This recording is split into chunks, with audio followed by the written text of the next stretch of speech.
This channel does not promote any violent, harmful, or illegal activities. All content provided by this channel is meant for an educational purpose only.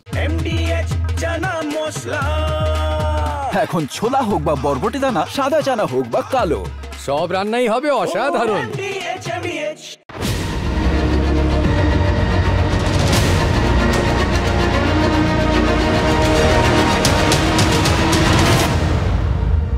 Shahrukh খানের ওই বাজিগার সিনেমাটাকে মনে আছে আপনাদের?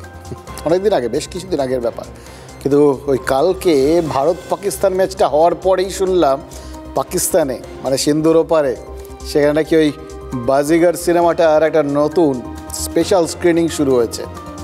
ওই একটা dialogue রয়েছে না, সেই ডায়লগটার জন্যই নাকি বারবার ওই পাকিস্তানিরা এই সিনেমাটা দেখতে ঢুকছেন। মানে তখন যা হিট হয়েছে হোক, এখন মনে হচ্ছে সুপার হিট হয়ে যাবে। কোন ডায়লগটা জানেন? ওই হার কে জিতনে वालों को बाजीगर कहते हैं। পাকিস্তান যে রেটে হারছে, তা হারতে হারতে জেতার কথাটা ভাবা ছাড়া আর কি তারা ভাবতে পারে বলুন তো? এই যে এশিয়া কাপে পরপর দুটো রোববার ভারতের কাছে নিদারুণভাবে হারতে হলো। তারপরে তো পাকিস্তানের নেটিজেনদের দাবি তারা নৈতিক জয় পেয়েছেন, মানে হেরেও জিতেছেন। সুতরাং বাস গল্প শেষ।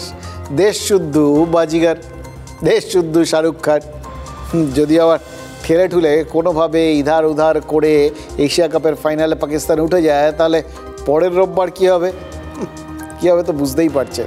ষষ্ঠীর দিন বোধনের সঙ্গে সঙ্গে অসুর বধ হয়ে যাবে, এটা পরিষ্কার।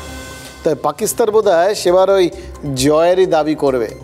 অবশ্য করতে তো পারেই, করতে পারে, তার কারণ এটা তাদের নাগরিক অধিকারের মধ্যে পড়ে। কে কীভাবে হারকে দেখবেন সেটা তো তার ব্যাপার।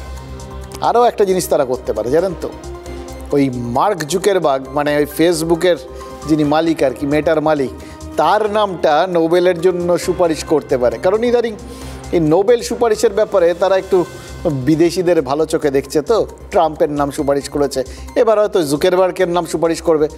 কারণ যুদ্ধের ময়দান আর খেলার মাঠ দুই জায়গাতেই তারা হেরেছে, আর হেরে নিজেদের জয়ী ঘোষণা করার জন্য এই ফেসবুকের পেজটাই পড়ে রয়েছে, ওই বাংলাদেশি নেটিজেনদের মতোই। এবার পাকিস্তানরা যদি সেটা করতে চায় করতে পারে, হাজারবার করুক। ওই বললাম, এটা তাদের ব্যক্তি স্বাধীনতার মধ্যে পড়ে। এখন তারা মনে করতেই পারে ভাগ্যিস জুকারবার্গ এই ফেসবুকটা বানিয়েছিল, তাই জন্য অ্যাটলিস্ট কোথাও দাঁড়িয়ে এত হারের পরেও তারা নিজেদের জয়ী বলে দাবি করতে পারছে। কিন্তু বিশ্বাস করুন, সেটা তো তাদের মনের যে দৈন্য, মনের যে হতাশা, সেটা ঢাকার একটা চেষ্টা। পাকিস্তানিরাও কি মনে মনে জানে না যে কি হয়েছে, তাদের এই দাবিগুলো কতটা হাস্যকর? তাদেরও ভেতরে যন্ত্রণা হয়, এটা আমরা বুঝি। কিন্তু মুশকিল হচ্ছে, খেলার মাঠে দাঁড়িয়ে পাকিস্তানের এক ব্যাটসম্যান আর এক বোলার যে আচরণ করেছেন, তারপর তো নির্দ্বিধায় বলা যায় ওই স্পোর্টসম্যান স্পিরিট বা ওই খেলার মধ্যে যারা হেরেছে তাদের প্রতি যে একটা সুন্দর দৃষ্টিভঙ্গি, সৌজন্য দেখানো, যেগুলোর জন্য আমরা এর আগে সূর্যকুমার যাদব তিনি কেন হাত মেলাননি এই বিষয়টাকে আমরা সমালোচনা করেছিলাম, সেগুলোকে আর সমালোচনা করা যায় না। হয়তো ধরে নিতে হয় এই কাণ্ডগুলোর পর ওই পাকিস্তানের জঙ্গি রাষ্ট্র নামটাই একেবারে ঠিক। সূর্যকুমারের অসৌজন্যকে কোথাও গিয়ে সমর্থন করার রাস্তা এই পাকিস্তানিরাই তৈরি করে দিচ্ছেন। কি করেছেন জানেন? হাফ সেঞ্চুরি করার পর এই পাক ব্যাটসম্যান সাহেবজাদা ফারহান ব্যাটটাকে ওই বন্দুকের মতো করে ভারতীয় ডাগ আউটের দিকে তাক করে অঙ্গভঙ্গি করেছেন। হয়তো মনে হয়েছিল ম্যাচটা তারা জিতবেন, কিন্তু তার মানেটা কি দাঁড়িয়েছে? কি বুঝাতে চেয়েছেন তিনি? বোঝাতে চেয়েছেন নিশ্চয়ই পেহেলগাঁওয়ের বৈসারন ভ্যালিতে 26 জন ভারতীয় পর্যটককে যেভাবে ধর্ম জিজ্ঞেস করে করে ওই পাকিস্তানি জঙ্গিরা হত্যা করেছিল, সেটাকে তিনি সমর্থন করেন। অর্থাৎ আমাদের এই ক্ষতে তিনি নুনের ছিটে দিয়েছেন। ওই রক্তের দাগ এখনও কিন্তু ভারতীয়দের মন থেকে শোকায়নি। ওই ক্ষত ভরতে তো সময় লাগবে। আরও ঘটেছে, ভারতের ব্যাটিংয়ের সময় পাকিস্তানের বোলার হারিস রউফ ওই 6-0 স্কোর দেখিয়েছিলেন। মানে কি, অপারেশন সিঁদুরে ভারতের 6খানা রাফাল জেট ধ্বংস করার যে হাস্যকর দাবিটা পাকিস্তানিরা করে চলেছে, এটা তারই বহিঃপ্রকাশ। সেটাই তিনি মাঠে দেখিয়েছেন। আর শুধু তাই নয়, তার বলে সঞ্জু স্যামসন আউট হওয়ার পরেও তিনি বিমান ধ্বংসের অঙ্গভঙ্গি করেছেন। পরিষ্কার বুঝিয়ে দিয়েছেন তিনি কি বোঝাতে চাইছেন। দেখুন, খেলার মাঠে স্লেজিং হয়, ভারত পাকিস্তান খেলার মাঠে একে অন্যকে বিভিন্নভাবে কড়া কড়া কথা শোনায়। আজ থেকে না, বহুদিন আগের থেকে। যখন জাভেদ মিয়াঁদাদরা খেলতেন সেই সময়ের কথা আপনি একটু যদি ভারতীয় ক্রিকেটাররা তারা যখন খেলেছেন তাদের জিজ্ঞেস করেন তাহলে খুব পরিষ্কার হয়ে যাবে। কিন্তু আজকের দিনে দাঁড়িয়ে বা তখনও কেউ কিন্তু খেলার মাঠের বাইরের এই নৃশংসতাকে খেলার মাঠে টেনে আনেননি, যেটা এই পাকিস্তানের 2 ক্রিকেটার করলেন। এইভাবে ক্রিকেট মাঠে দাঁড়িয়ে 2 ক্রিকেটার খুলেআম সন্ত্রাসকে সমর্থন করছে, গণহত্যাকে সমর্থন করছে, এটা ইতিপূর্বে কখনো ঘটেনি। আর সেই জন্যই তো প্রশ্নটা তুলতে হচ্ছে। ওরা গেছিল না এশিয়ান ক্রিকেট কনফারেন্স, তারপর আইসিসির কাছে, যে ওই পাইক্রফট ম্যাচ রেফারি তাকে ব্যান করে দেওয়া হোক। ওটা তো অন্য অনেক দূরের প্রসঙ্গ, উড়িয়ে দিয়েছে। যাই হোক, কিন্তু দেখুন, যদি দক্ষিণ আফ্রিকাকে বর্ণ বৈষম্যের জন্য এত বছরের জন্য নির্বাসিত করে রাখা যেতে পারে, তাহলে পাকিস্তানকে পাকিস্তানিদের এই অশোভন আচরণের জন্য, এই অন্যায় আচরণের জন্য কেন শাস্তির মুখে পড়তে হবে না? আজকে এই প্রশ্নটা তো না তুলে পারা যাচ্ছে না। যতই ক্রিকেট মাঠকে, খেলার ময়দানকে ওই রাজনীতি বা অন্য সব কিছুর থেকে আলাদা করে দেখা হোক, এক্ষেত্রে তো এই প্রশ্নটা উঠবেই। ক্যাপ্টেন সূর্যকুমার যাদবও তো স্পষ্ট বলে দিয়েছেন, ভারত পাকিস্তান ক্রিকেটে প্রতিদ্বন্দ্বিতা বলে আর কিছু অবশিষ্ট নেই। প্রতিদ্বন্দ্বিতা বলে অবশিষ্ট নেই মানে তিনি বোঝাতে চেয়েছেন ক্রিকেট খেলোয়াড় হিসেবে ওরা আর আমাদের প্রতিপক্ষ নয়, যতবার খেলবি ততবার হারবি, এটাই হয়তো তিনি বোঝাতে চেয়েছেন। মানে বুঝতে পারছেন, যারা এতদিন ধরে ভারত পাকিস্তান ক্রিকেট মানে একটা চিরপ্রতিদ্বন্দ্বিতা, একটা টান টান উত্তেজনার কথা ভাবেন, তাদের সেই ভাবনাটা বদলাতে হবে। ভারত পাকিস্তান ক্রিকেট মানে এখন পাকিস্তানের পরাজিত হওয়া আর নোংরা আচার আচরণ করা। मुझे ऐसा लगता है कि आप लोगों को ये क्वेश्चन पूछने बंद कर देना चाहिए अभी राइवलरी के ऊपर, बिकॉज राइवलरी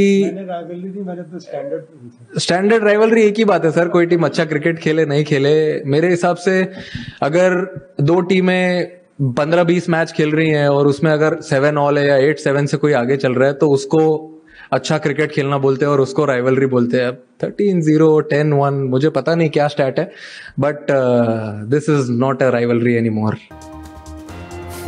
সূর্যকুমার যাদব এই ক্ষেত্রে একদম খাঁটি কথাটা বলেছে। এবার হয়তো এই ক্রিকেটীয় প্রতিদ্বন্দ্বিতার প্রশ্নগুলোই করা ভুলে যাওয়া উচিত। আসলে গোটা বিষয়টা তখনই তো হয় যখন সমানে সমানে খেলার মাঠে প্রতিদ্বন্দ্বিতা হয়। সূর্যকুমার যেটা বললেন না সেটা হচ্ছে ওই বাচ্চাদের সাথে কি খেলবো, কিন্তু তার থেকেও বড় কথা যেটা বলতে পারতেন, যেটা বললেন না, এই অসভ্যদের সঙ্গে কি খেলবো। ওরা তো খেলোয়াড়ই নয়। খেলোয়াড়রা অন্তত মাঠে এইভাবে প্রকাশ্যে সন্ত্রাসকে কখনো সমর্থন করে না। সন্ত্রাসের বিরুদ্ধে মুখ খুলেছে অনেকবার খেলোয়াড়রা, খেলার মাঠে তার প্রতিবাদ করেছে।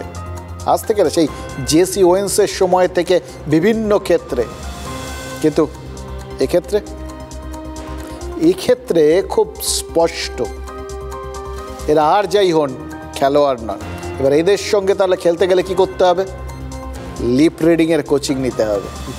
কাল পাকিস্তানের ওই অঙ্গভঙ্গির পর ভারতের 2 ক্রিকেটার শুভমান গিল আর অভিষেক শর্মা দুজনে ওই পাকিস্তানি বোলারদের রামায়ণ মহাভারত যা হতে পারে সব ওই মাঠেই পাঠ করে শুনিয়েছেন। বিশেষ করে অভিষেক শর্মা ব্যাটও চালাচ্ছিলেন, মুখও চালাচ্ছিলেন, আর তিনি কি বলেছেন তার সব অনুবাদ, মানে ভাবানুবাদ বা ওই ধরে নেওয়া অনুবাদ, সেগুলো সব সোশ্যাল মিডিয়ায় বেরিয়ে গেছে। ম্যাচ শেষে অভিষেক বলেওছেন যে পাকিস্তানিরা অকারণে ব্যক্তিগত আক্রমণ করছিলেন, তাই তিনি জবাব দিয়েছেন। দেখুন, ভারত আর পাকিস্তানের ঝামেলা এটা তো থামাতে নাজেহাল হতে হচ্ছে বাংলাদেশের আম্পায়ারকে, সেটা আমরা দেখেছি। কিন্তু ভাবছিলাম অন্য কথা, এই যে বাংলাদেশি আম্পায়ার ভারত আর পাকিস্তানের মধ্যে ঝামেলাগুলো থামিয়েছে, এটা জানার পর ডোনাল্ড ট্রাম্প রেগে যাননি তো? মানে দেখুন, তার নোবেল পাওয়ার চান্সগুলো এইভাবে একের পর এক চলে যাচ্ছে, এবার একজন বাংলাদেশি ছিনিয়ে নিলেন, এটা তিনি মেনে নিতে পারেন নাকি? এই যে দুর্গা পুজোর সময় দুর্গা মহিষাসুরের সঙ্গে যুদ্ধ হয়, এই যে জবের থেকে মানে এবার দুর্গা পুজোটা তো আন্তর্জাতিক হয়ে গেছে, ইউনেস্কো ঢুকে পড়েছে একটা স্বীকৃতি, এবং গোটা বিশ্বজুড়ে নাকি এই দুর্গা পুজোকে নিয়ে এখন সাহেব শুভরাও তারা সবাই অত্যন্ত উদ্গ্রীব হয়ে পড়েছেন, উৎসাহিত হয়ে পড়েছেন, যার জন্য নাকি দুর্গা পুজোটা ওপেনিংটা এত এগিয়ে এসছে। ওপেনিংয়েরও আগে একটা ওপেনিং করে প্রি পুজো একটা এদের জন্য সফরের ব্যবস্থা করা হয়েছে। তোমরা বুঝতে পারছেন, দুর্গা পুজোর বিষয় আশয় যদি ট্রাম্প সাহেব জেনে থাকেন, তার মধ্যে কোনো অস্বাভাবিক কিছু নেই, জানতেই পারে। অস্বাভাবিক হচ্ছে ওই যুদ্ধর কথা শুনেই তো তিনি ত্রাং করে লাফিয়ে উঠেছেন। দুর্গার মহিষাসুরের মধ্যে যুদ্ধ, আবার যুদ্ধ। নিজ্ঞাত তিনি মধ্যস্থতার প্রস্তাব পাঠিয়ে দিতেন, জানেন তো, ওই দুর্গা মহিষাসুরকে ওই বাণিজ্যিক বিভিন্ন কারণ ফারণ দেখিয়ে কোথাও গিয়ে নিষেধাজ্ঞাও জারি ফারি করে দিতে পারতেন। শুধু কিভাবে করবেন বা ওই তাদের উদ্দেশ্যে বার্তা দিতে গেলে কিভাবে দেবেন, সেইটা জানেন না বলেই হয়তো করে উঠতে পারেননি। ওই জন্য ওই মহালয়া সন্ধেবেলা ওই কানাডায় সূর্যগ্রহণ দেখতে ব্যস্ত ছিলেন। তখনই হয়তো ওই ক্রিকেট মাঠে ভারত পাক ঝামেলার খবরটাও পেয়ে গেছেন। নেহাত আমেরিকা ক্রিকেট টিকেট তেমন খেলে না, না হলে এতেও ঢুকে পড়তেন। আর সেটা যদি ঢুকতেন, আমি নিশ্চিত ওই বাংলাদেশি আম্পায়ারের জন্য মোহাম্মদ ইউনুস বকুনি খেতেই পারতেন।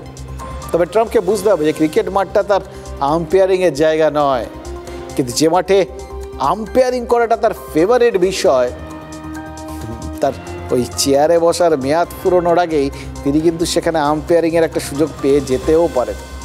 এর জন্য তিনি হয়তো মনে মনে ভারতকে ধন্যবাদই দেবেন, কারণ রাজনাথ সিং মরক্কোয় গিয়ে সাফ জানিয়ে দিয়েছেন যে অপারেশন সিঁদুর স্থগিত রাখা হয়েছে, যে কোনো সময়ে অপারেশন সিঁদুরের দ্বিতীয় বা তৃতীয় ভাগটা আমরা চোখের সামনে দেখে ফেলতে পারি। আর পাক অধিকৃত কাশ্মীর সেটা ভারতের অংশ হয়ে ফিরে আসা, এটা জানি নাকি জাস্ট সময়ের অপেক্ষা, ওটার জন্য নাকি যুদ্ধও করতে হবে না, ওটা নাকি আপনা আপনিই চলে আসবে। पीओके अपने आप आएगा, चिंता क्यों करते हैं? पीओके में डिमांड होने लगी, आपने सुना होगा एक दो बार कुछ लोगों ने नारेबाजी की थी। 5 साल पहले एक बार इंडियन आर्मी को कश्मीर वैली में मैं संबोधित कर रहा था एक कार्यक्रम को, उस समय ही मैंने कहा था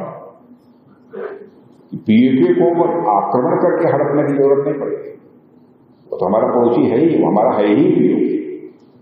और पीओके के लोग स्वयं ये कहेंगे कि मैं भी भारत हूं और वह दिन आने वाला। আমি রাজনাথ সিংকে বলবো, অধিকৃত জম্মু কাশ্মীর দখল তো পরের কথা হবে, আপনার অনেক পর দেরি আছে।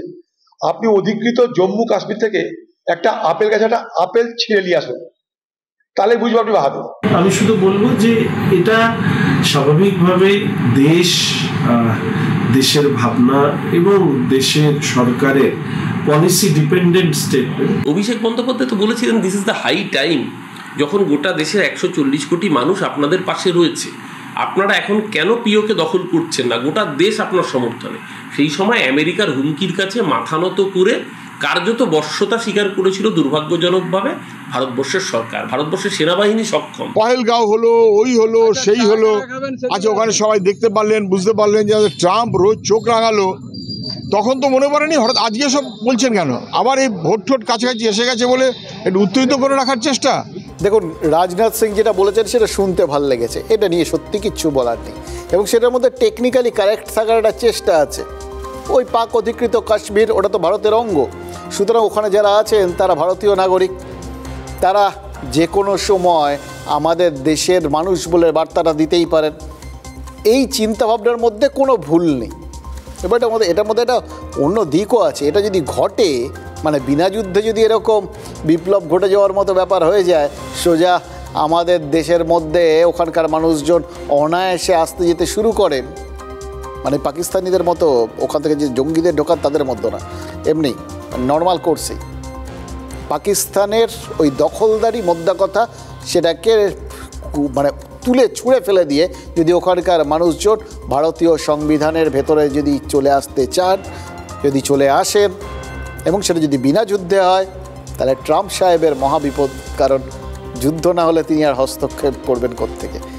এই পর্যন্ত তো ঠিক আছে, কিন্তু মুশকিল হচ্ছে এই বার্তাটা সাম্প্রতিক অতীতে বেশ কয়েকবার রাজনাথ সিং দিয়েছেন, সরকারের তরফ থেকে, কেন্দ্রীয় সরকারের তরফ থেকে বেশ কিছুবার শোনা গেছে। এবারে এটার মধ্যেও কোনো ভুল নেই, কারণ সত্যিই তো যে সরকারি ক্ষমতায় থাকুক, ওই পাক অধিকৃত কাশ্মীর ওটা আমাদের অঙ্গ, এটা আমরা মানছি, সেটা বললে ভুল নেই। কিন্তু মুশকিল হচ্ছে এই জিগিরটা তোলার সময়টায় মানে ভারতের তরফ থেকে এই কথাগুলো যে সময় ওঠে তার কাছাকাছি কি ভোট থাকে? এই তো শুনলেন বিরোধীদের বক্তব্য, তাদের বক্তব্য থেকে পরিষ্কার তারা এই মানে কথাটা তোলার, এই প্রশ্নটা তোলার সুযোগটা পেয়ে গেছেন। এক্ষেত্রেও তাই, এই যে বিহার আর পশ্চিমবঙ্গের ভোট সামনে রয়েছে, সেই জন্যই কি এই পাক অধিকৃত কাশ্মীর ফিরিয়ে আনার বার্তা দিচ্ছে বিজেপি, তাও মরক্কোয় বসে? এই প্রশ্ন তো তারা তুলছেন। শুনলেন তো সুজন চক্রবর্তীর কথা, শুনলেন তো অরূপ চক্রবর্তীর কথা, শুনলেন তো অধীর চৌধুরীর কথা।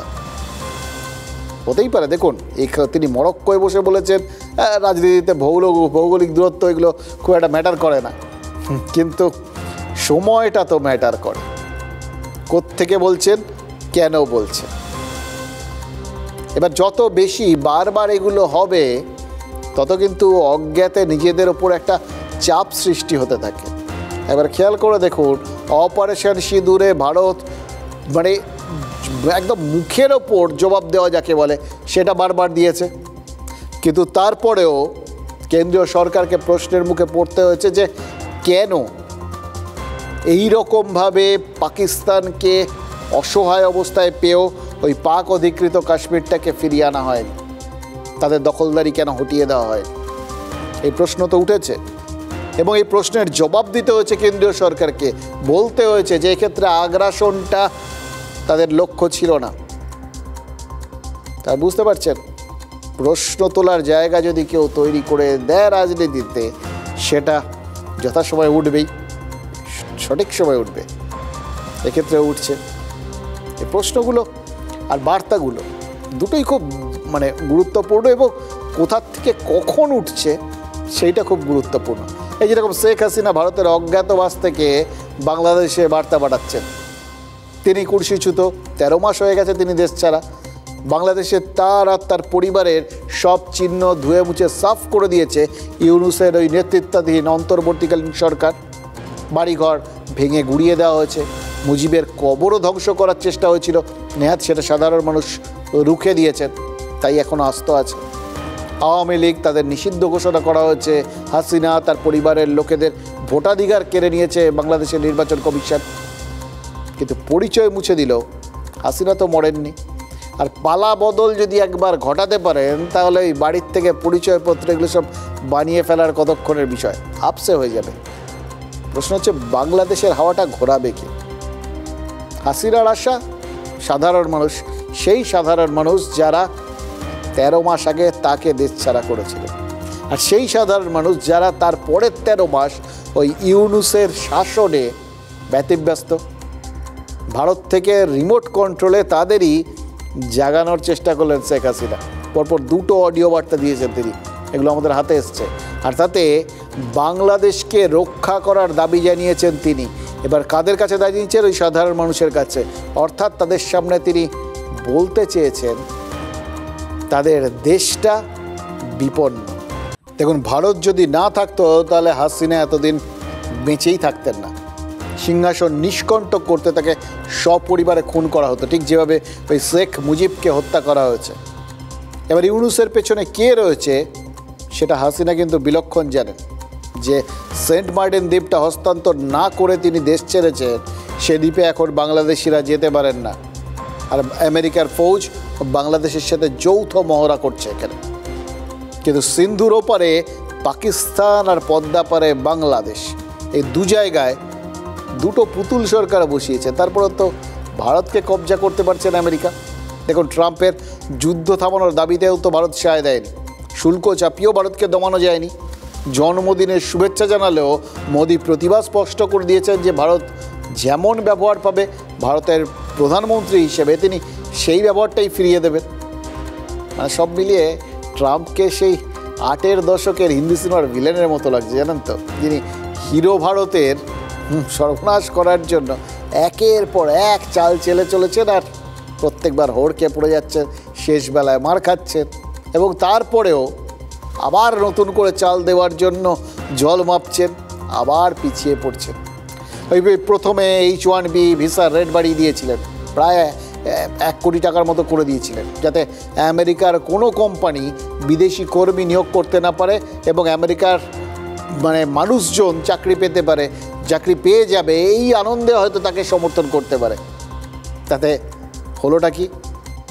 তখনই তো চাকরিটা পাবে যখন যোগ্য লোকজন থাকবে। সেটা নেই বলেই তো তাদের এত বেশি করে ভারতীয়দের দিকে তাকাতে হচ্ছে। আমেরিকার প্রতি 10 জন বিদেশি প্রযুক্তিবিদের মধ্যে 7 জনই ভারতীয়। এই ভিসা নীতিতে ভারতের মারাত্মক ক্ষতি হওয়ার একটা আশঙ্কা ছিল। ট্রাম্প হয়তো সেরকমই অঙ্ক কষেছিলেন, ভেবেছিলেন হয়তো এবার অন্তত তার বন্ধু মোদি একবার থেকে ফোন করবেন, এই ভিসা নীতিটা শিথিল করার অনুরোধ করবেন, আর বিনিময়ে তিনি কী করবেন, ওই রুশ তেল কেনা বন্ধ করে দিয়ে নোবেল শান্তি পুরস্কারের জন্য নামটা সুপারিশ করতে বলবেন। সেগুলো হলো না। মোদি ফোন করলে ট্রাম্প ঢাকঢোল পিটিয়ে তার প্রচার চালাতেন, হলো না।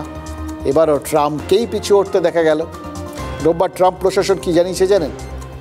বলেছে যারা ইতিমধ্যেই আমেরিকার ভিসা পেয়ে গেছেন তাদের জন্য নতুন নীতিটা আর কার্যকর হবে না। একেবারে আনকোরা যে ভিসা, একদম নতুন করে যারা যাবেন তাদের জন্য এই নীতিটা প্রযোজ্য হবে। প্রথম ধাপে আবার পিছু হটা এবং এটা বুঝিয়ে দেওয়া, এটা আসলে আমেরিকা ভারতকে ভয় দেখাচ্ছে। তারা বোঝাতে চাইছে যে তারা ভরসাটাও দিচ্ছে, কিন্তু আমাদের বুঝতে ইচ্ছে করছে তারা নিজেরাও ভয় পাচ্ছে না তো। কারণ ট্রাম্প এই ভিসা নীতি ঘোষণার পরেই তো চীন পাল্টা ভিসা নীতি ঘোষণা করে দিয়েছিল। ট্রাম্প নীতি শিথিল করেছেন চাপে পড়ে, এমনি না। তিনি যখন দেখেছেন এটা করে কোনো লাভ হচ্ছে না, তখন বুঝেছেন বুমেরাঙের মতো এটা তাকেই আঘাত করবে। আর ভারত কেন কোনো রকম প্রতিক্রিয়া দেখাচ্ছে না জানেন? কারণ বাজার বিশেষজ্ঞরা অন্য একটা গল্প শোনাচ্ছে, যেটা ভারতের জন্য ভরসা আর আমেরিকার জন্য আশঙ্কা। এই যে প্রত্যেকটা স্টেপের পর দেখুন তার পরেই ট্রাম্পকে একটা পদক্ষেপ নিতে হচ্ছে এক পা পিছিয়ে। তার কারণ এটাই, অতীতেও তো আমেরিকা এরকম বিভিন্ন নিষেধাজ্ঞা জারি করে ভারতকে ধাক্কা দিতে চেষ্টা করেছে, পিছিয়ে দিতে চেষ্টা করেছে। বদলে কী হয়েছে? ভারত এগিয়ে গেছে। এটা এমনি বলছি না, এটা কিন্তু হাতে গরম উদাহরণ রয়েছে। ওই ভারত যখন দুর্বল ছিল, অর্থনৈতিক দিক থেকে দুর্বল ছিল, সেই ইন্দিরা গান্ধীর জমানাতে এই প্রেসিডেন্ট নিক্সন ভারতের অর্থনীতির ক্ষতি করতে চেষ্টা করেও কিচ্ছু করতে পারেন। ভারতের বাজারের সমস্ত রকম ধাক্কা সামলানোর ক্ষমতা রয়েছে। 6-এর দশকে তখন ভারতে এই শস্য ফলন কম ছিল, ওই জন্য গম আর মাইলো শস্য দিয়ে বারবার ব্ল্যাকমেল করতো আমেরিকা। তার বদলে কি হলো?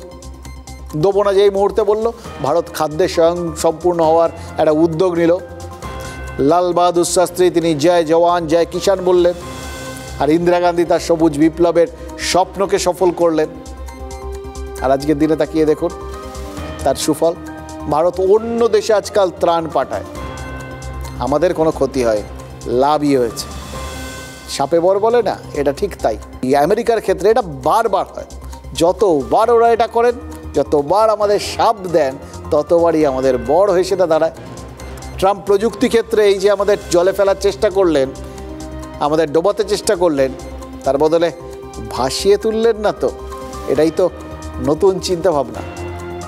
দেখুন ভারতীয় মেধাবী প্রযুক্তিবিদদের এতদিন দেখুন যারা মেধা আর কি পাশ করেই তাদের গন্তব্য কোথায়? আমেরিকা। কারণ অত টাকা কেউ দিতে পারবে না, অত সুযোগ সুবিধা কেউ দিতে পারবে না, এখানে অত কাজের সুযোগ সুবিধা নেই। কিন্তু এবার যাওয়ার রাস্তা তো বন্ধ। ধরুন একজন ভারতীয় তিনি যদি ওখানে গিয়ে বছরে $1,00,000 $1,00,000 ওদের ওখানকার হিসেবে, সেখানে যদি $1,00,000 মাইনে পান, এখন তার জন্য $2,00,000 খরচ করতে হবে, ডবল। কে করবে? ফলে তাদের এই দেশেই চাকরি খুঁজতে হবে। এবার চাকরি যদি মানে প্রেক্ষাপটটা প্রস্তুত হয়ে যায়, তাহলে তারা যাবেন কেন যদি এখানে বসে ওই সমান রোজগার করতে পারে? ইতিমধ্যেই তো ভারত সেমিকন্ডাক্টর তৈরির ক্ষেত্রে তাদের নিজেদের এখানে বিভিন্ন পরপর কারখানা তৈরির একটা পুরো প্ল্যান তৈরি করে ফেলেছে। তার কারণ ভবিষ্যতের দিকে তাকিয়ে এতদিন ধরে চিপ তৈরি বা অন্যান্য ক্ষেত্রে আমরা তাইওয়ানের দিকে তাকিয়ে থাকতাম। এই মুহূর্তে তাইওয়ান নিজে চাপে চীনের সাথে তার শত্রুতা এমন জায়গায় চলে গেছে যেখানে যে কোনো সময় চীন তাদের ওপর আক্রমণ করতে পারে। আমেরিকা চাইলেও খুব বেশি কিছু করতে পারবে না, বা যদি করেও তার আগে একটা অস্থিরতা তো সৃষ্টি হবেই। কোনো বাণিজ্যিক সংস্থা অস্থিরতা পছন্দ করে না, ফলে তারা একটা নিরাপদ জায়গা খুঁজে নেবে। সেই নিরাপদ জায়গাটা যে ভারত নয় এটা কেউ বলতে পারবে? ভারতে এলে তাদের তো অনেক বরং সুবিধে, তাদের এখানে পরিকাঠামো সস্তা, তাদের এখানে ম্যান পাওয়ার সস্তা, এবং সবথেকে বড় কথা যে মেধাটা তারা ওখানে নিয়ে চলে যায় সেটা তো এখানকারই, ফলে মেধা পাওয়ার ক্ষেত্রেও কোনো অসুবিধা নেই। এই জন্যই এখানের এই বিভিন্ন প্রযুক্তিগত শিল্প ফুলে ফেঁপে ওঠার যথেষ্ট কারণ আছে। ফুলে ফেঁপে যে উঠছে বুঝতেই পারছেন, যেভাবে এখানকার তৈরি অস্ত্র বিশ্ববাজারে জায়গা করে নিচ্ছে। এইখানেই হচ্ছে ভারতের লাভের জায়গাটা। ভারত নিজে এই মুহূর্তে 4র্থ বৃহত্তম অর্থনীতি, সামান্য এগিয়ে রয়েছে জার্মানি, তাও হয়তো বেশি দিনের জন্য না, যে কোনো সময় ভারত টপকে যাবে। তাহলে ইউরোপ আর একটা সময়ের পর ভারতীয়দের তো টানতে পারবে না। ভারতীয়রা তার বদলে ওই বিশ্বের বিভিন্ন যে বড় বড় কোম্পানিগুলো, মাইক্রোসফট, গুগল, অ্যাপেল, এরকম যারা যারা কোম্পানিগুলো আছে, তাদের উল্টে ভারতে টেনে আনবে না, এই গ্যারান্টি দেওয়া যায়। অ্যাপেল তো এখানে তাদের আইফোন তৈরি করা শুরু করে দিয়েছে। তাদের কিন্তু চাপ দেওয়া তৈরি করেছিল, একটা চাপ বলে দিয়েছিল ট্রাম্প যে এদের এখানে করা চলবে না, শোনেননি। ফলে বুঝতে পারছেন আস্তে আস্তে সবার গন্তব্য ভারত। কখনো ডাইরেক্ট এখানেই তাদের একটা ভারতীয় সংস্থা তারা তৈরি করে নেবেন, অথবা আউটসোর্সিং করবেন, আর তার মাধ্যমে এখানকার প্রযুক্তি ক্ষেত্র স্বয়ং সম্পূর্ণ হয়ে উঠবে। ভারতের বাজার আরও ফুলে ফেঁপে উঠবে। দেখুন, রাশিয়ার তেল যদি ভারতে পরিশ্রুত হয়ে ইউরোপ বা আমেরিকায় যেতে পারে, তাহলে মার্কিন কোম্পানির জিনিসপত্রও তো ভারতে তৈরি হয়ে আমেরিকায় যেতে পারে। তারপরে জাস্ট ছাপ মারতে হবে।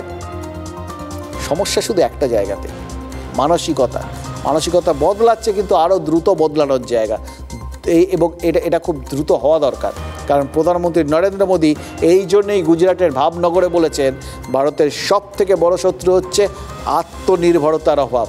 মানে যেদিন ভারত আত্মনির্ভর সঠিক অর্থে হয়ে যাবে, বাইরের এই ধমক চমক দেওয়ার সাহসটাই আর কেউ পাবে না।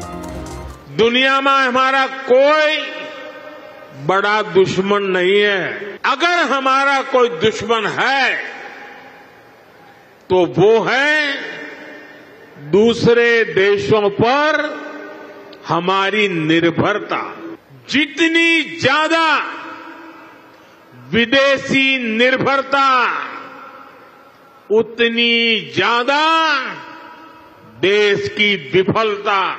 हम दूसरों पर आश्रित रहेंगे तो हमारा आत्मसम्मान भी चोटिल होगा। দেখুন, ওই বলছিলাম এই আমেরিকার বিভিন্ন ধরনের এই যে নিষেধাজ্ঞা, শুল্ক নীতি, এগুলো ভারতের জন্য শাপে বর হতে পারে।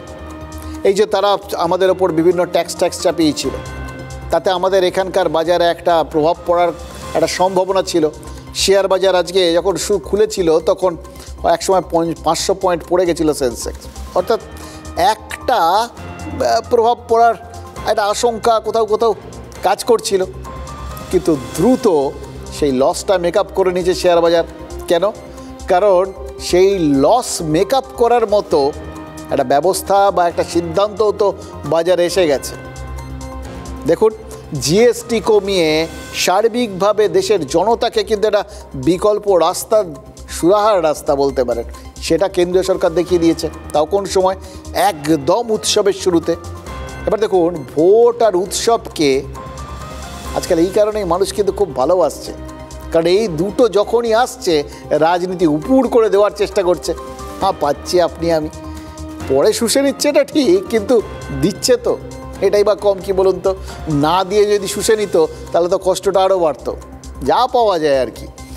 দেখুন, দিনের শেষে নিত্য প্রয়োজনীয় জিনিসপত্রের দাম যদি কিছুটাও কমে, সেটুকুনই তো আপনার আমার সুবিধে। তবে তার শুরুটা একটু চাপ দিয়েই ছিল। গতকাল ওই বিকেল 5টায় জাতির উদ্দেশ্যে ভাষণ দেবেন বলে ঠিক করেছিলেন প্রধানমন্ত্রী নরেন্দ্র মোদী। এবার সেটা শোনার পর থেকে লোকজন কিন্তু খুব আশঙ্কায় ছিল, কারণ এর আগে বার তিনেক জাতির উদ্দেশ্যে তিনি এরকম সময় ভাষণ দিয়েছিলেন, আর প্রত্যেকবারই ভারত চাপ পেয়েছে। করোনার সময় লকডাউন ঘোষণা হয়েছিল, তারপর একবার নোটবন্দির ঘোষণা হয়েছিল। সুতরাং সেই প্রধানমন্ত্রী রাতের দিকে কিছু ঘোষণা করবেন এটা শুনেই দেশ জুড়ে একটা আতঙ্ক মিশ্রিত কৌতূহল ছড়িয়ে কিন্তু পড়েছিল, এটাকে উড়িয়ে দেওয়া যায়নি। তবে এবার এটা আর রাত 8টায় হয়নি, বিকেল 5টায় হয়েছে। ওই বললাম, হ্যাঁ, জিএসটি কমানোর সিদ্ধান্ত আগেই হয়েছিল, কিন্তু কাল বিকেলে প্রধানমন্ত্রী জানিয়ে দিলেন যে আজ থেকে জিএসটি সাশ্রয় উৎসব শুরু হলো। মানে আগে চাপ দিতেন, এবার চাপ রিলিজ করলেন, হালকা দিলেন। এই যে দেওয়া না, তার টাইমিংটা খুব ইন্টারেস্টিং। ওই বললাম, একটু আগে বলছিলাম না, কোথায় কখন কি ঘোষণা করবেন, সেই টাইমিংটা ভীষণ ইন্টারেস্টিং। রাজনীতিতে এই টাইমিংটাই সব। একদিকে নবরাত্রি, অন্যদিকে দুর্গোৎসব। দেশবাসীকে উপহার দেওয়ার এর থেকে ভালো সঠিক সময় আর কিছু হয় নাকি? প্রধানমন্ত্রী বললেন তিনি উৎসবের উপহার দিচ্ছেন, আর দিয়ে বললেন আজ থেকে মন খুলে কেনাকাটা করুন। এবারে যে মন খুলে কেনাকাটা করতে বলাটা, এটা কিন্তু সরাসরি জনতার সাথে একটা যোগাযোগ, একটা কমিউনিকেশান। মানে সরকার এমন একটা পথ তৈরি করলো যাতে আপনি আমি কিনতে পারবো, কতটা কিনবো সেটা পরের কথা, কিন্তু ভাবতে বসবো এবার আমি তাহলে মন খুলে কিনতে পারি। ওই জিএসটি কমে গেছে, তারপরে দাম কমবে, এইবার বিষয়টা কিনে ফেলা যায়। এই কিনে ফেলা যায়, বাস্তবে কি করবেন? যখন টাকাটা দিতে হবে তখন 5 বার ভাববেন, তারপর হয়তো কিনবেন না। এই অবধি ঠিক আছে, কিন্তু এই যে ফিলটা, এই তো এবার সস্তা হয়ে গেল, এইবার তো কিনতে পারি। মানে উৎসবের মরশুমে কিনতে পারছি না, জিনিসপত্র খুব দামি হয়ে গেছে, এই আমেরিকা এরকম একটা চাপ দিল, এর ফলে আরও বাজারটা খারাপ হয়ে গেল। এই ভাবনাটা, নেতিবাচক ভাবনাটা না, এটাই আমাদের চাপ দেয়, এটাই আমাদের মেরে ফেলে মনে মনে।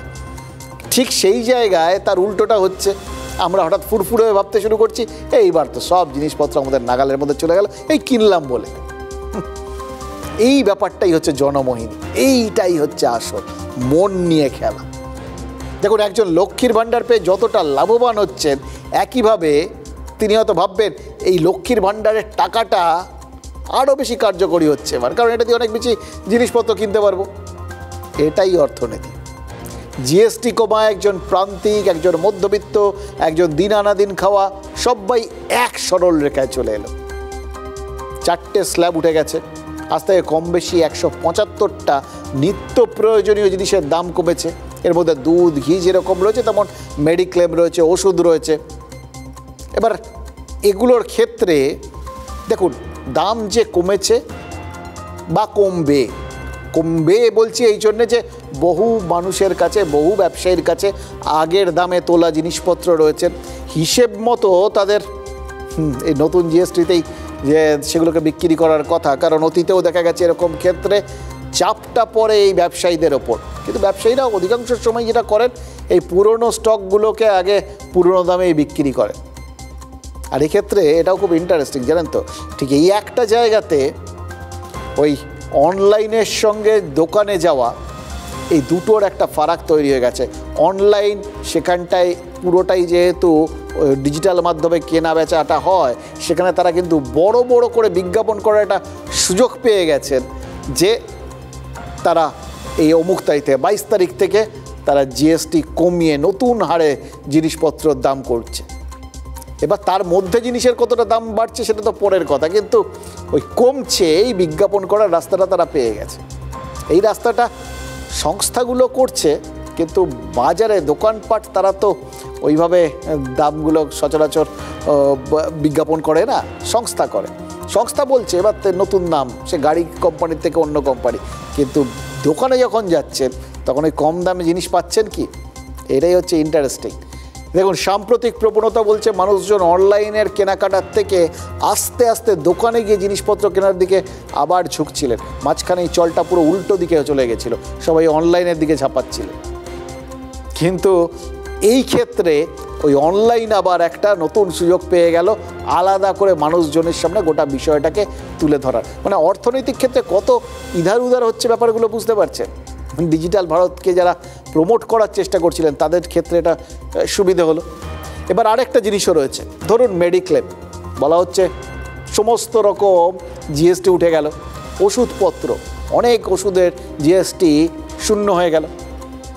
এবার কোনটায় কতটা কমবে এখনই কিন্তু বোঝা যাচ্ছে না। তার কারণ কি?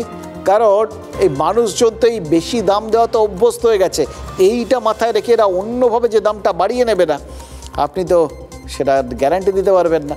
জিএসটি নিল না, কিন্তু যে জিনিসটা আগে 100 টাকা ছিল সেটা যদি আজকে 150 টাকা হয়ে যায়, মানে যদি প্রিমিয়ামই এমনি 150 টাকা করে দেয়, আপনি আটকাবেন কি করে? কতটা আপনার খাতায় কলমে লাভ হলো তার মানে সেটা পরের ব্যাপার। এবং সত্যিকারের ওই ছাড়টা যাতে মানুষজন পায় তার জন্য কড়া নজর রাখাটা দরকার, সেটা তো রাখবে সরকার। এবার সরকারের এই কড়া নজর রাখার জায়গাটা এটা যে কীরকম সরকারি নজর সেটা তো আমরা বহু ক্ষেত্রেই দেখেছি। কিন্তু এই মানুষজনের এই যে ভাবনাটা এবং এই যে সুযোগটা, অর্থাৎ সরকার সরাসরি পুরো ব্যাপারটা দেখভাল করছে, এইটা যত বেশি করে মানুষের সামনে চলে আসবে তত বেশি করে সরকারের সাথে ডাইরেক্টলি মানুষজনের একটা যোগাযোগ স্থাপিত হবে। মানে সরকার দিচ্ছে এবং সেই পাওয়াটা নিশ্চিত হচ্ছে কিনা সেটা দেখার জন্য দেখভাল করছে। এই যে সরকার যে বিভিন্ন নম্বর দিয়ে দিয়েছে না, যে নম্বরগুলো আপনাদের জন্য এখন আমরাও দিচ্ছি, এগুলো নোট করে নিন। কোনো ক্রেতার যদি মনে হয় যে বেশি দাম নেওয়া হচ্ছে, তাহলে তিনিও কিন্তু এই সমস্ত নম্বরে সরাসরি অভিযোগ জানাতে পারেন সরকারকে। এবার তাতে কি হবে, কবে হবে সেটা তো পরের কথা, কিন্তু এই যে সরকারের সঙ্গে সরাসরি যোগাযোগ স্থাপন করতে পারছেন, এই যে একটা ভরসা, একটা বলার জায়গা আছে, কেউ আমার জন্য ভাবছে, এই ভরসাটাই আপনাকে আর আমাকে কে দেয় বলুন তো? রাজনীতি যখন দিচ্ছেন তখন রাজনীতির দিকেই আপনাকে আমাকে আবার ঝুঁকে পড়তে হবে। এবার আমরা তো সেটাই থাকি, এবার মাঝখান থেকে আমরা কিছু পাচ্ছি, একটা পাওয়ার সম্ভাবনা তৈরি হচ্ছে, এটাই বা কম। बहुत सारी चीजें अब टैक्स फ्री हो गई है, बाकी सामान पर भी टैक्स बहुत कम हो गया है। आप आराम से अब अपना नया घर बना सकते हैं। ये जीएसटी बचत उत्सव आपके लिए बहुत यादगार बनने वाला है।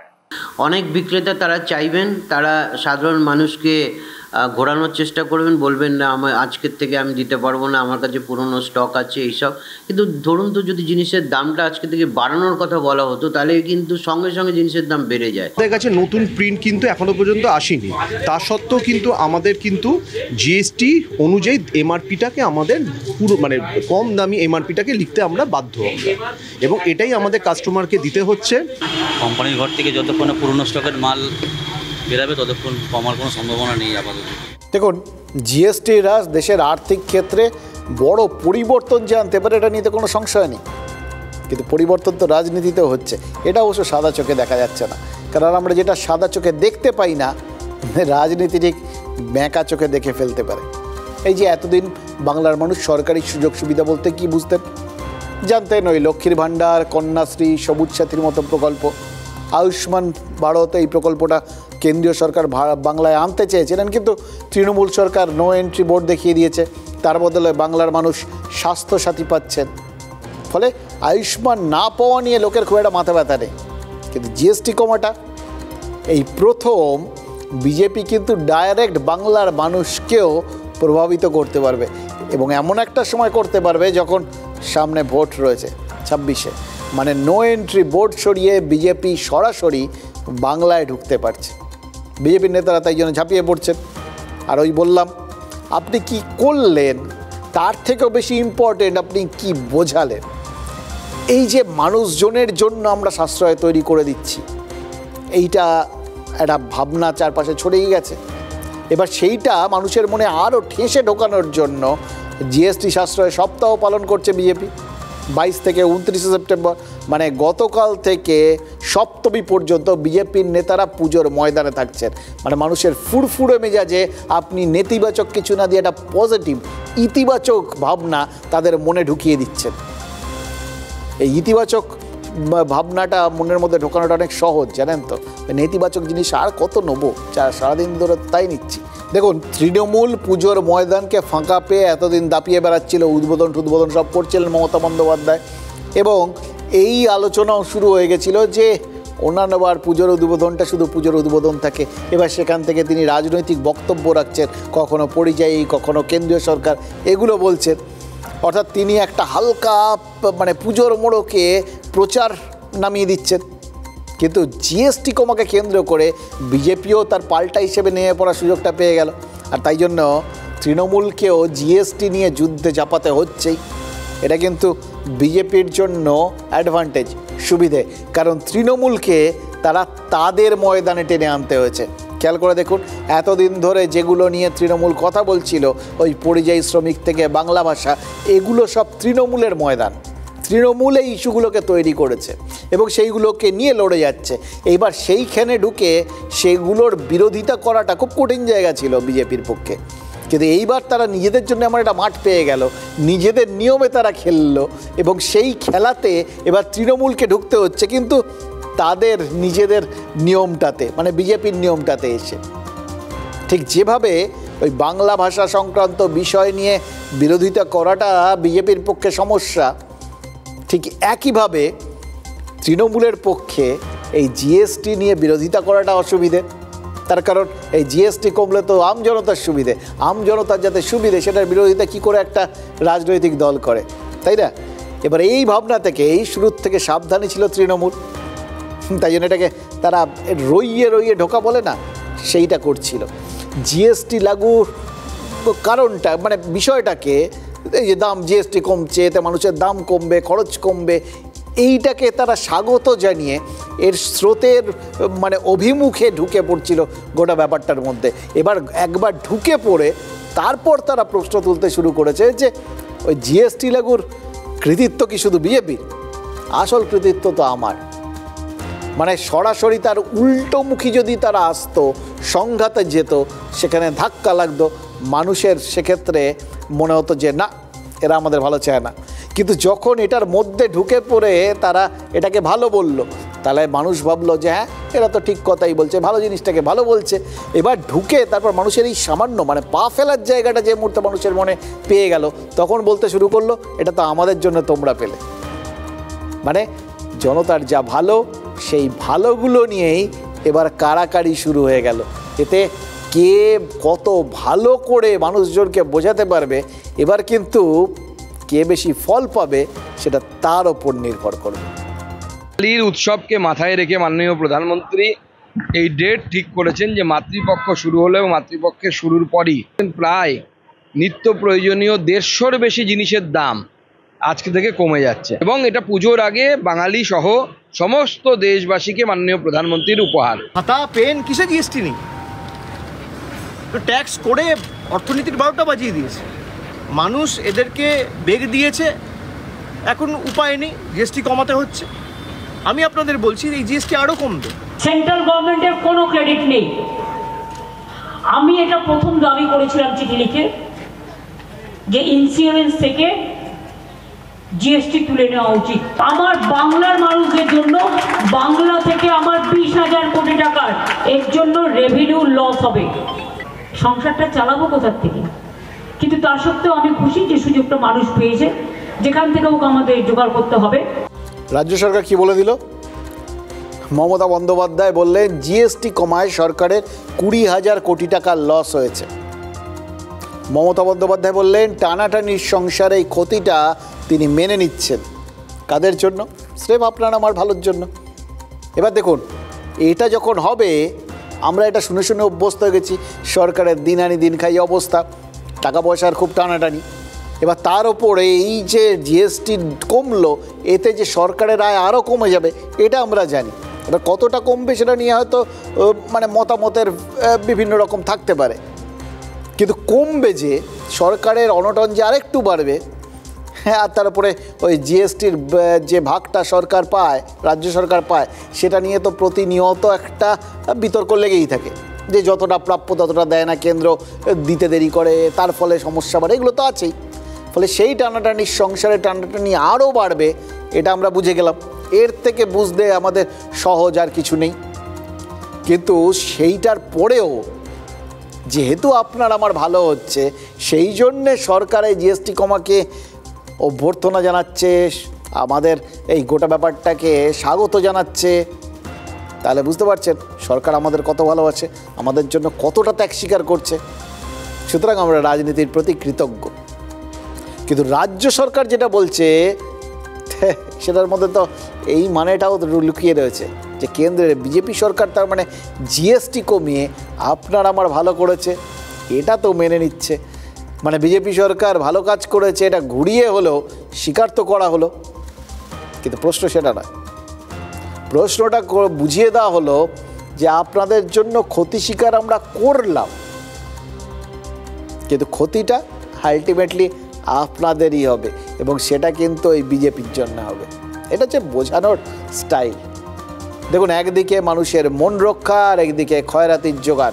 সরকার যে আর্থিকভাবে চাপে পড়েছে সেটা নতুন করে বলার অপেক্ষা রাখে না। কর কাঠামোয় জিএসটির পথ চলা শুরু হয়েছিল 2017-তে। 2017-র 30শে জুন থেকে 1 জুলাই সংসদে মধ্যরাতের অধিবেশন বসেছিল। একটা স্বাধীনতা ঘোষণার মতোই সংসদ একটা ঐতিহাসিক সিদ্ধান্ত নিয়েছিল, সারা দেশ সেটা দেখেছিল। কিন্তু যেটা দেখা যাচ্ছে না এবার, ওটাই অর্থনীতির ভারসাম্য, ওটাই ক্ষতিটা পুষিয়ে দেবে। কিভাবে? আসুন একটু তলিয়ে বোঝার চেষ্টা করি। খেয়াল করে দেখুন, গত বাজেট থেকে জিএসটি কমানোর একটা প্রসেস শুরু হয়ে গেছিল। মানে রাজ্য সরকারগুলো নিজেদের সম্ভাব্য ক্ষতিটা তখন থেকেই কিন্তু বুঝে গেছিল, এটা বুঝেছিল যে এটা আসতে চলেছে এবং এলে এখানে সমস্যা হবে, ওই যতটা টাকা জিএসটি থেকে পাচ্ছিলাম পাবো না।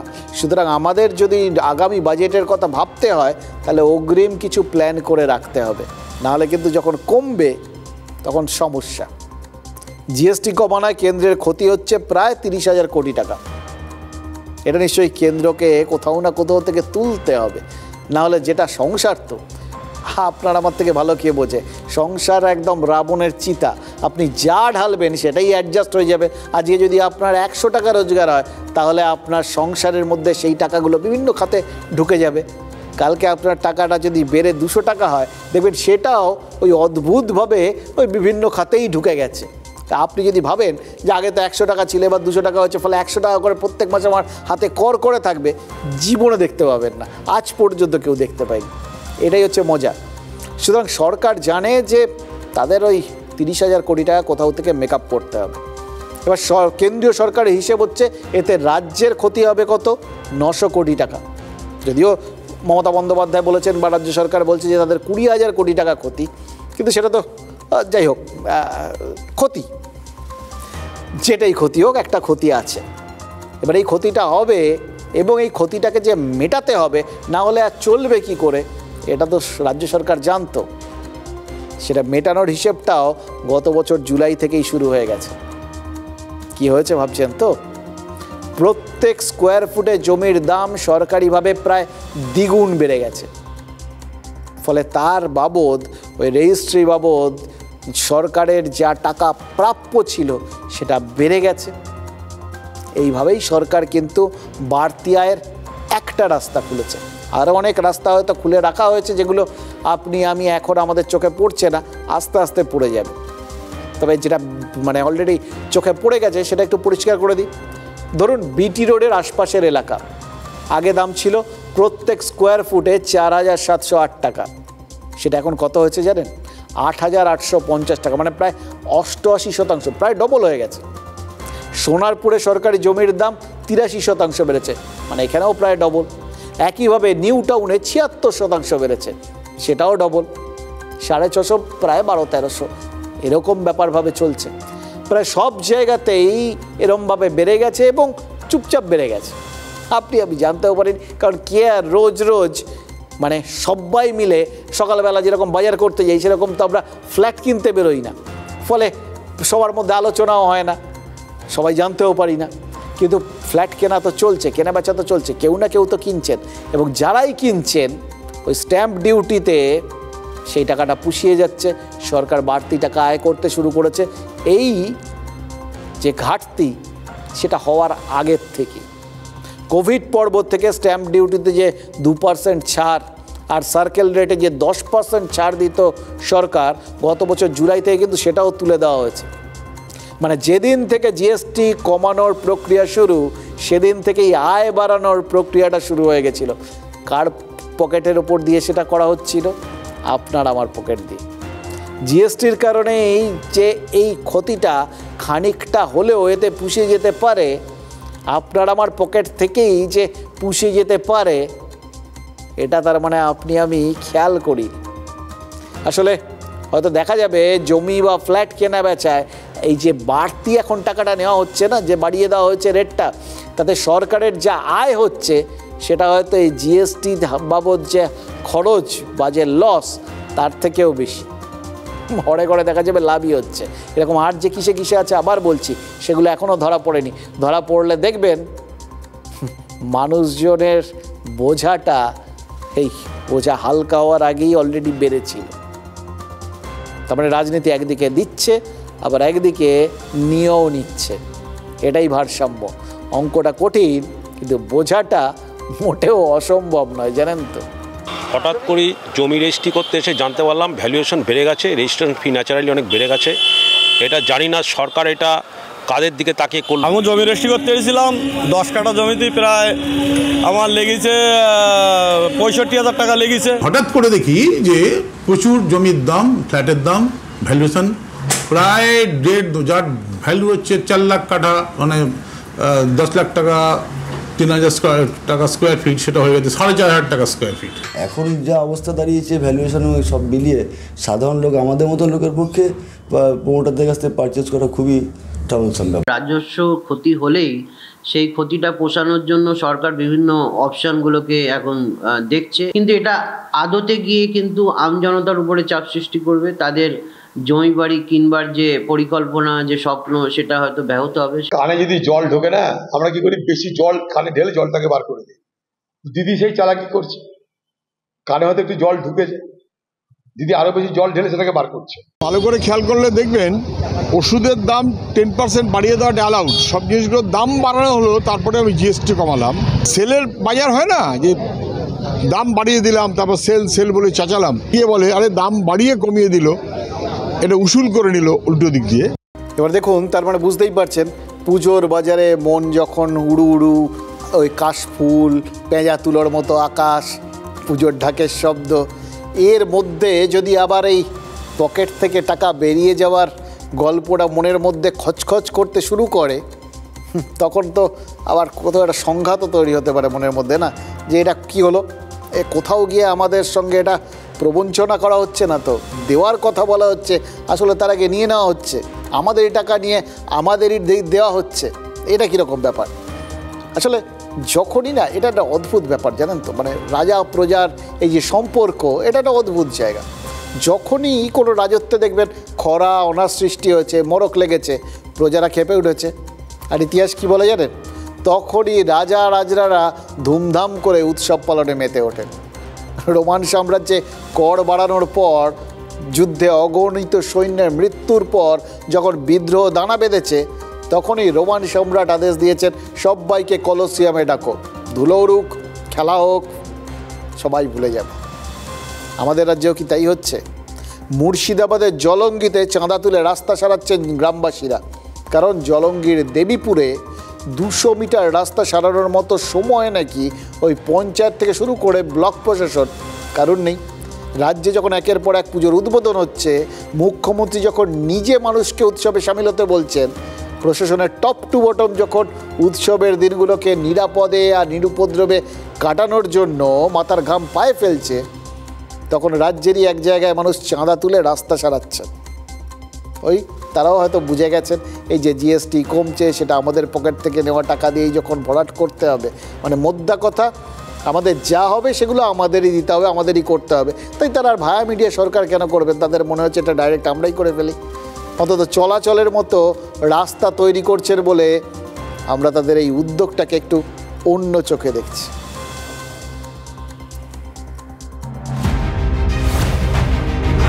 যখন প্যান্ডেলে প্যান্ডেলে দুর্গা পৌঁছচ্ছেন, তখন মুর্শিদাবাদের জলঙ্গির দেবীপুরের মানুষ রাস্তা সারাচ্ছেন। দেবীপুর বাজার থেকে বাঁশবাগান যাওয়ার রাস্তা মেরে কেটে 200 মিটার। সেই রাস্তার হাল এতই খারাপ যে হাঁটতে গেলে হোঁচট লাগে। দুর্গা পৌঁছবেন কি করে মণ্ডপে? গ্রামবাসীরা তাই চাঁদা তুলে ইট ফেলেছেন। আমাদের এই বুথটা উপপ্রধানের বুথ, উপপ্রধানের বুথে সত্ত্বে উপপ্রধান দু গাড়ি ইটলে এসে দেওয়ার প্রয়োজন মনে করে না বা পঞ্চায়েতে বলার প্রয়োজন মনে করে না। আমরা এই বুথে বাস করি, এটা দুটো বুথের মিডিল বুথ। দুটো মেম্বারই কোনোদিন চেষ্টা করে না যে এই রাস্তা দিয়ে যারা মানুষজন আসে, দুই বুথেরই মানুষ আসে প্লাস অন্য পঞ্চায়েতেরও আসে, মেম্বাররা দু গাড়ি 4 গাড়ি যদি ফেলে তাহলে আমাদের একটু সুরা হয়। কিন্তু তাদের এইসব নিয়ে মাথা ব্যথা নাই। তাদের ভোট আসবে তখন সবার বাড়ির যাবে, জানি বলি আর হবে না। ওই জন্যে সবাই মিলে যারা স্থানীয় বাজারের আশপাশে তারা সবাই মিলে টাকা তুলে আমরা 4 গাড়ি ইট মতন ফেলেছি। উপপ্রধান স্বীকার করছেন রাস্তা সারাই হয়নি দীর্ঘদিন, তবে রাস্তা সারাতে না পারার জন্য আঙুল তুলছেন কারো দিকে। অবশ্যই দুঃখিত যে রাস্তাটা অবশ্যই খারাপ বা গ্রামবাসীদের অসুবিধা হচ্ছে বা পুজোর আগে সারানো একান্ত প্রয়োজন ছিল। ওখানকার কিছু মানুষ আমাদেরকে বাধা দিয়েছে, গালামন্দ করেছে। চেষ্টা করছি যে গাছটা যেন হয়ে যায়, মানে রাস্তাটা হয়ে যায়। দিন 7 আগে খবর এসেছিল হুগলির আরামবাগ থেকে সেতু সারাতে প্রশাসন উদ্যোগ না নেওয়ায় গ্রামবাসীরাই চাঁদা তুলে ব্রিজ মেরামতে নেমেছিলেন। গ্রামবাসীরা যখন সেতু সারাতে গিয়েছেন তখন সেই কাজে বাধা দেওয়ার অভিযোগ উঠেছিল প্রশাসনের বিরুদ্ধেই। জলঙ্গির দেবীপুরে তেমন কিছু হয়নি, ফলে আপাতত রাস্তায় ইট পড়েছে। তাতে চলতে ফিরতে হাঁটার সমস্যা কি মিটছে? গ্রামবাসীরা বলছেন দুগ্গা করে পুজোটা পার হলে হয়। দেখুন, পঞ্চায়েতের উপপ্রধান ব্যাপারটা স্বীকার করেছেন, রাস্তা সারাই না হওয়াটা যে একটা দুঃখজনক ব্যাপার এইটুকু মানছেন। এই মেনে নেওয়াটা না, এটাকে আমরা খুব পজিটিভ দৃষ্টিভঙ্গি হিসেবে নিচ্ছি। সত্যিই তো গণতান্ত্রিক দেশ, সেই দেশে যারা ভোট দেন তাদের হাঁটা চলার জন্য রাস্তা তো মানে তৈরি করে দেওয়ার দায়িত্ব তো সরকারেরই। সরকারি যখন দায়িত্ব পালনে ব্যর্থ হয় তখন কি হবে? তখন তো মানুষের বুঝতে হবে সরকার যেটা করেন সেটা আমাদের মাধ্যমেই করেন। সুতরাং দায়িত্ব আমাদের, যখন সরকার পারবে না তখন নিজেদের পালন করতে হবে। এটা আমাদের জন্য একটা বড় শিক্ষা।